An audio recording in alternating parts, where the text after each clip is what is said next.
įteikėm Saulius Štombergas gimtadienį dovaną.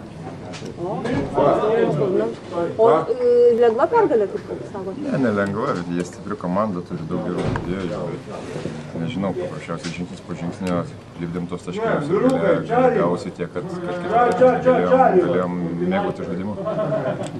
Jums pačiam šiandien labai sėkmingų rungtynės susiklostė. Žinot, vieną dieną pas mus kas nors kitas sužaidžia, taip kad čia tų dalykų nesureikšminu ir paprasčiausiai reikia priekį, lauk kitų, kada kitą dieną kiti gerai sužais. Čia ir yra mūsų stiprybė.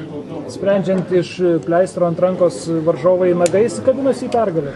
Ne, smulkmena. Pauliau, tikėjotės, kad pirmą etapą baigsite tik su 2 nesėkmėm? Dabar lengva šnekėti, kai žinom, kiek tų nesėkmių, bet prieš sezoną nieks nesitikėjo, paprasčiausiai visi dirbom, žinom, kad atėjo naujas treneris, nauji žaidėjai, norėjom po keletą nesėkmingų metų atvers naują tokį puslapį ir pradžia nebloga, tikėmės išlaikyti tą tempą. Iš tikrųjų, fizinio rengimosi treniruotėse jau ruošitės top 16, ne? Na, kokios prognozės jūsų pačių? Prognozės nežinau, tikiuosi geros, o kaip bus pamatysim. Ruošiamės jau 2 savaitės top 16, kai kurias varžybas gal žaidžiam truputėlį pavargę, bet čia nėra pasiteisimo, paprasčiausiai žiūrim priekį ir ruošiamės ateities kovom. Artimiausia ta poilsio savaitė, ar ne? Jinai nebus tokia ilga turbūt kaip ankstesnius sezonus, ar spėsit pailsėti, atgauti jėgas?